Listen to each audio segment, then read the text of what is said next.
Guys আসসালামু আলাইকুম, আজকে ভালো আছেন আপনারা, আমরাও ভালো আছি। তো গাইস আজকে আবারও চলে এসেছি টঙ্গীর হাটে। তো গাইস আপনারা সবাই দেখছেন কালকে টঙ্গী গরু চলে এসেছে। তো গাইস আজকেও একের পর এক হাট চলে আসছে। তো গাইস গরু ওই জায়গায় নামছে। তো গাইস এখন আমরা ওই জায়গায় যাবো।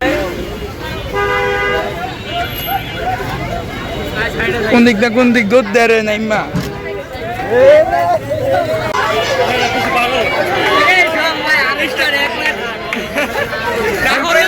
আমি কইছি সাইডে থাক।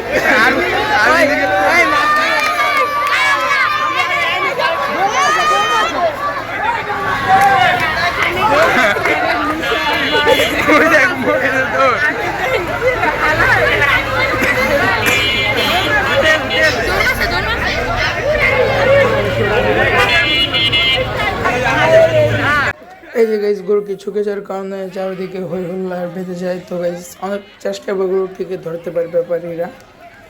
তো গাইস টঙ্গীর হাটে গরু আসছে, প্রত্যেক দিনই গরু ঢুকছে টঙ্গীর হাটে। আর গাইস হাট কিন্তু জমতে শুরু করছে। এই জায়গার পর এক গরু নামছে টঙ্গীর হাটে।